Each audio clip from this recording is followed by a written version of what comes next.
Have you ever tried, with all your strength, to change yourself and failed? You have not lacked willpower. The Lifechanyuan teaching says you have simply been pushing on the wrong lever. What makes you you is the root of why 10,000 things wear 10,000 faces. It is one word: nature. Start with the definition. Nature is the absolute characteristic of structure. Whatever kind of structure exists, that precise kind of nature manifests.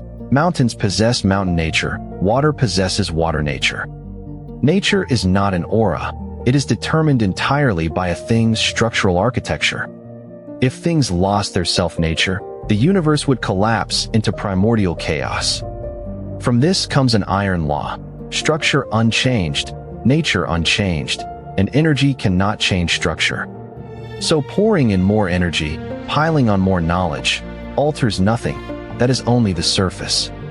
To turn one kind of life into another, you cannot just apply more energy. You must alter its underlying architecture.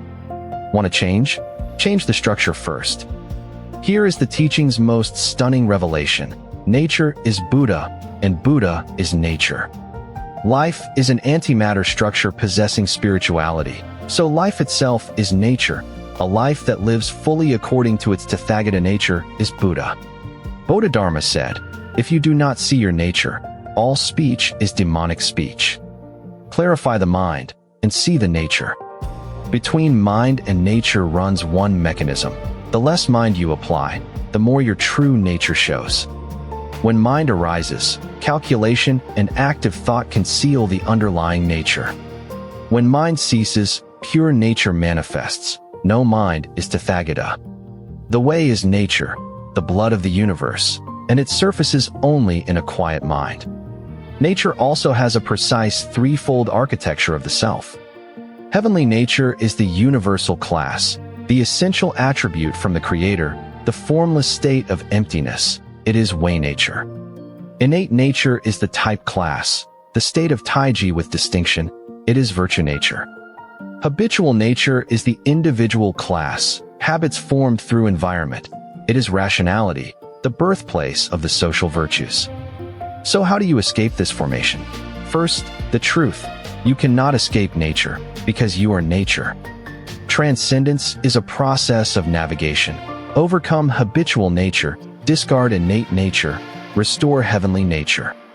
That is, sublimate beyond the rationality of the virtues, and return to pure way nature. From the tangle of habit, step by step back to the open field. The universe is holographic.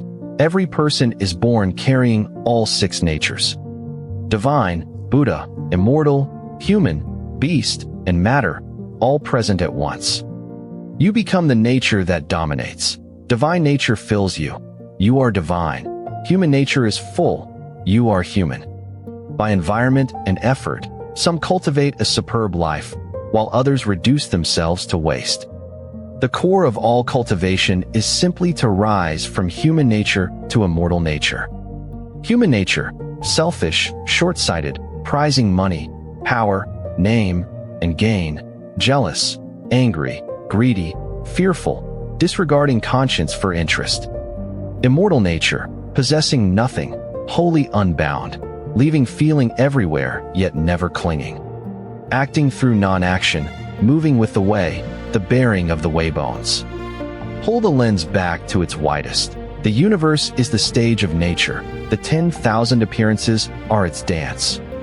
Mountain nature, water nature, Buddha nature. Who can exist apart from nature? We dwell within nature exactly as a fish dwells within water. Coming from it, living within it, returning to it. One thing shows this most clearly: character.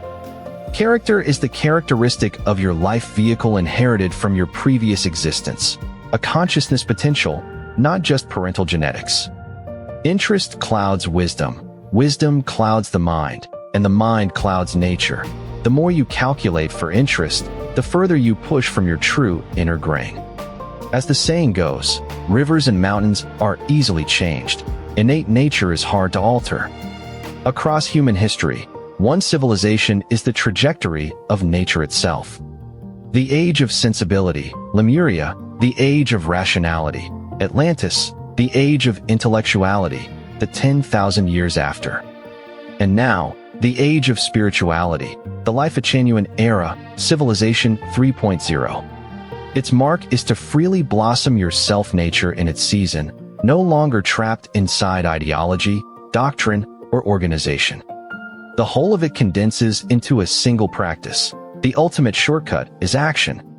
To cultivate Buddhahood is to cultivate nature. Any cultivation that ignores nature is just scratching an itch from outside the booth. There are no vast tomes required, no daily chanting.